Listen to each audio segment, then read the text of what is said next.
नमस्कार। समय संवाद में आपका स्वागत है। मैं हूं सर्वेश कुमार सिंह।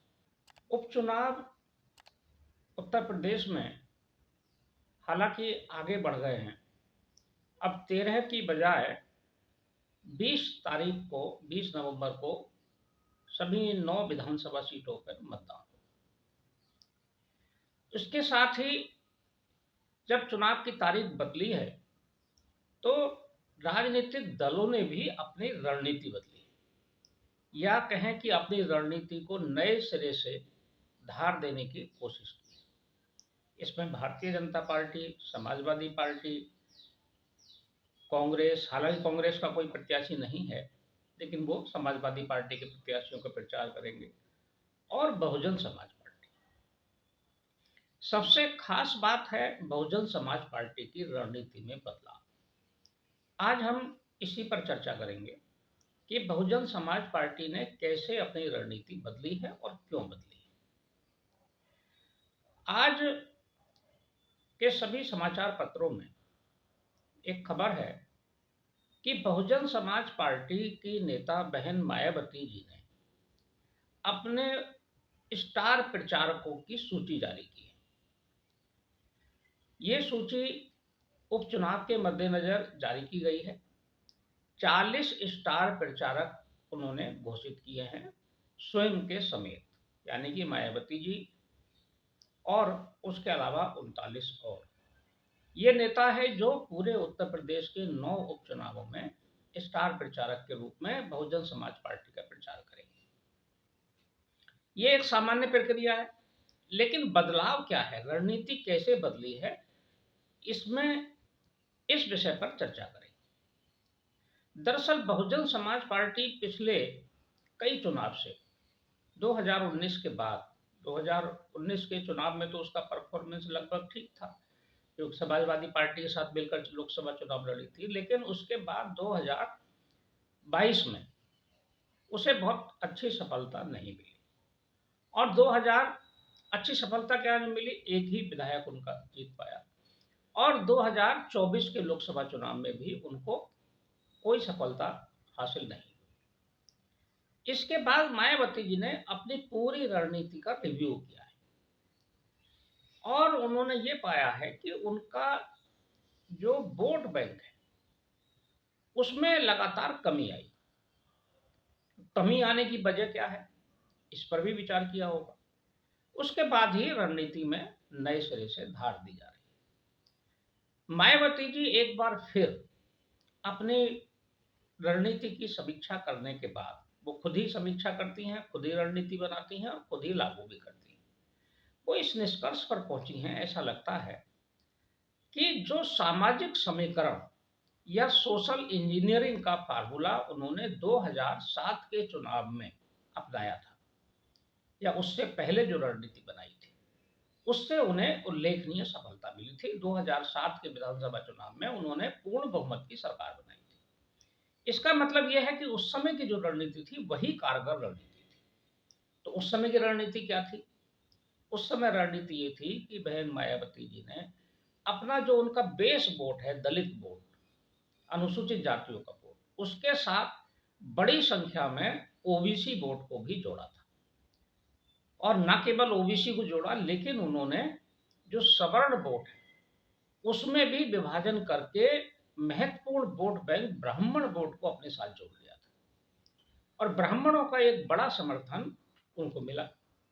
ब्राह्मण नेता के रूप में उसी समय सतीश चंद्र मिश्रा, जो अधिवक्ता हैं और इलाहाबाद हाई कोर्ट के बहुत सीनियर एडवोकेट हैं, वो मायावती जी के केस लड़ते थे, मायावती जी को कानूनी सहायता प्रदान करते थे, उनको उन्होंने आगे बढ़ाया और ब्राह्मण नेता के रूप में पेश किया। उनको इसमें सफलता मिली, ब्राह्मणों का वोट मिला मायावती जी को, ब्राह्मण वोट मिला, ओबीसी वोट मिला, और बड़ी संख्या में मुस्लिम वोट भी मिला। तो मायावती जी अब फिर से उसी पुरानी रणनीति पर लौट रही है। ये उनकी रणनीतिक बदलाव है। इसके संकेत मिले हैं जो नई सूची स्टार प्रचारकों की जारी हुई है, 40 स्टार प्रचारकों की, उसको देखने के बाद सबसे बड़ा खास बदलाव यह है इस सूची में कि मायावती जी के बाद जो दूसरे नंबर पर स्टार प्रचारक हैं वो अब फिर सतीश चंद्र मिश्रा होंगे। यानी कि मायावती जी ब्राह्मण वोटों को फिर से फोकस कर रही हैं और ब्राह्मणों को एक बार फिर सतीश मिश्रा के माध्यम से जोड़ने की कोशिश कर रही हैं। तो सतीश चंद्र मिश्रा को आगे बढ़ाने की अगर रणनीति उन्होंने अपनाई है तो 2024 के चुनाव को देखकर अपनाई होगी। 2024 के चुनाव में जो दूसरे नंबर पर स्टार प्रचारक थे वो आनंद थे। उनके जो भतीजे हैं उनको आकाश आनंद उनको उन्होंने स्टार प्रचारक दूसरे नंबर पर अपना उत्तराधिकारी भी घोषित किया था उससे पहले, उसके बाद उनका स्थान रखा गया था। लेकिन अब आकाश आनंद तीसरे स्थान पर है, यानी कि दूसरे पर सतीश चंद्र मिश्रा है। तो आकाश आनंद से भी ऊपर स्थान सतीश चंद्र मिश्रा को मिला है। आकाश आनंद के बाद जिन प्रमुख लोगों को स्टार प्रचारक में स्थान दिया गया है उसमें 4 मुस्लिम है, यानी कि ब्राह्मण, मुस्लिम और उसके बाद फिर ओबीसी और दलित जाति के नेताओं को स्थान दिया है। यानी कि मायावती जी एक बार फिर ब्राह्मण, दलित, ओबीसी और मुस्लिम के गठजोड़ बनाकर ये जो 9 विधानसभा सीटों पर उपचुनाव हो रहा है उसमें कुछ करिश्मा करना चाहती है। ये बात सही है कि मायावती जी के वोट बैंक में और उनकी जो परफॉर्मेंस में गिरावट आई उसमें एक बड़ा कारण ये रहा कि उनके 19 के चुनाव के बाद या 2007 में जो सफलता मिली थी उसके बाद से उनका वोट बैंक खिसकता चला गया। ब्राह्मण भी उनसे दूर हुए, मुस्लिम भी दूर होकर समाजवादी पार्टी की तरफ चले गए, एक मुश्त समाजवादी पार्टी में गए। इसके अलावा जो ओबीसी नेता थे उनके साथ कई बड़े ओबीसी नेता उनका साथ छोड़ गए। तो इसके बाद से उनका जो एक अच्छा समीकरण था बना हुआ वो बिखर गया और उस बिखराव की वजह आज सामने है कि जो परिणाम है उसमें मायावती जी के पास कोई बहुत ही उल्लेखनीय सफलताएं अब बिल्कुल भी नहीं है। वो एक बार फिर इस उपचुनाव के बाद 2027 के चुनाव के लिए ये रणनीति बना रही। ये रणनीति केवल 2024 के लिए नहीं है, उपचुनाव के लिए नहीं है। ये रणनीति जो है वो 2027 के मद्देनजर है। वो 27 में फिर कुछ बड़ा करना चाहती और वो इस निष्कर्ष पर अब पूरी तरह से पहुंच चुकी हैं कि अगर कुछ बड़ा करना है तो फिर 2027 में वही करना पड़ेगा जो 2007 में किया था, यानी 20 साल बाद एक बार फिर घूमकर पहिया वहीं आएगा और वहीं सफलता मिलेगी। ये उनकी समझ में आ गई और ये बात बिल्कुल सही है कि अगर ओबीसी अगर लौटता है मायावती जी की तरफ, ब्राह्मण लौटता है और मुस्लिम मतों का समर्थन मिलता है तो मायावती एक बड़ी राजनीतिक ताकत के रूप में फिर उभरेंगी और इसकी संभावना से इनकार भी नहीं किया जा सकता। हो सकता है वो उपचुनाव में भी कुछ सीटें जीते, लेकिन 2027 में वो कुछ कर सकती हैं, कुछ कमाल भी कर सकती हैं। क्योंकि एक बात तय है कि जो देश का, प्रदेश का जो जनमानस है उसमें मायावती जी की एक छवि बनी हुई है और वो छवि ये बनी हुई है मायावती जी की भी और बहुजन समाज पार्टी की भी कि इनकी जब सत्ता आती है तो उसमें कानून व्यवस्था बेहतर होती है। ये सभी के मन में है और खासकर ये बात जहां दलितों में और ओबीसी में है वही ये बात सवर्णों के मन में भी है कि मायावती जी के राज में कोई कानून व्यवस्था खराब नहीं होती, उनके राज में जमीनों पर कब्जे नहीं होते, उनके राज में कोई दादागिरी और गुंडागर्दी समाज में और सड़कों पर नहीं होती। इससे राहत किसको मिलती है? राहत व्यापारियों को मिलती है, किसानों को भी मिलती है और छोटे बड़े जो काम करने वाले लोग हैं, सर्विस पेशा लोग हैं, उनको भी राहत मिलती है। और ऐसी स्थिति में जो सवर्ण समाज है वो भी सुरक्षित अनुभव करता है। ऐसा नहीं है कि मायावती जी के से कोई बहुत ज्यादा किसी को नाराजगी। तो ये जो उनकी छवि है ये उनको फायदा पहुंचाती है और यही छवि वो एक बार फिर से अपने प्राप्त करके या उसको समाज के सामने लाकर कानून व्यवस्था की स्थिति को मुद्दा बनाकर वो 27 के मैदान में उतरेगी।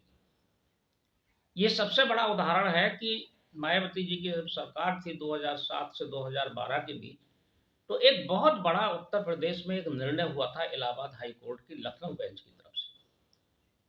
उस समय ये कहा जा रहा था कि ये फैसला जब आएगा तो उत्तर प्रदेश की कानून व्यवस्था खराब हो जाएगी, उत्तर प्रदेश में विवाद हो जाएंगे, दंगे हो जाएंगे।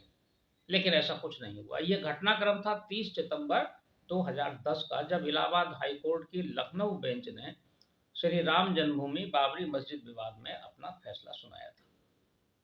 यह ऐतिहासिक फैसला था, लेकिन सरकार ने भी अभूतपूर्व सुरक्षा प्रबंध किए थे और कहीं कोई भी किसी भी तरह की कोई घटना नहीं, एक भी शिकायत दर्ज नहीं हुई, कानून व्यवस्था बहुत अच्छी रही।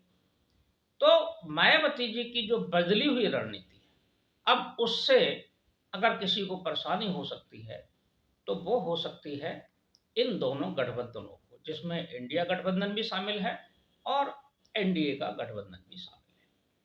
क्योंकि मायावती जी की तरफ अगर ब्राह्मण लौटता है तो नुकसान भारतीय जनता पार्टी का होगा, निश्चित रूप से होगा, क्योंकि ब्राह्मण एक बड़ा वोट बैंक है। लगभग 11% वोट उत्तर प्रदेश में अकेले ब्राह्मणों का है, सवर्णों में।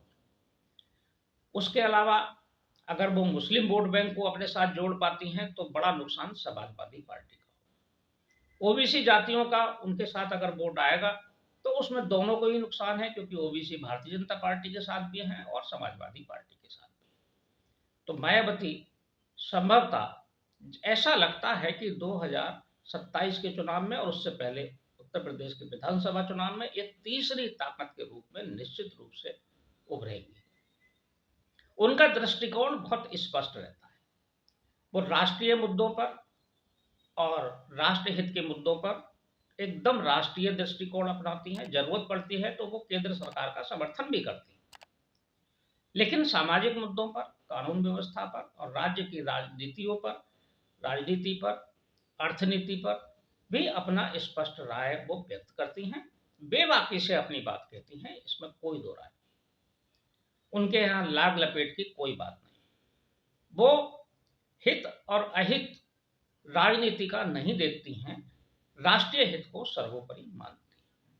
और सामाजिक एकता के बारे में भी उनका जो दृष्टिकोण है वो अच्छा ही है। वो समाज के लिए कोई बहुत विघटनकारी बिल्कुल भी नहीं है। देखते हैं मायावती जी की जो बदली रणनीति है उसका परिणाम इस उपचुनाव में और अगले 27 के चुनाव में क्या रहता है, ये अब चुनाव के परिणाम के बाद ही पता चलेगा। समय संवाद में आज बस इतना ही। कल फिर मिलेंगे किसी एक खास विषय के साथ। तब तक के लिए मैं सर्वेश कुमार सिंह आपसे विदा लेता हूँ।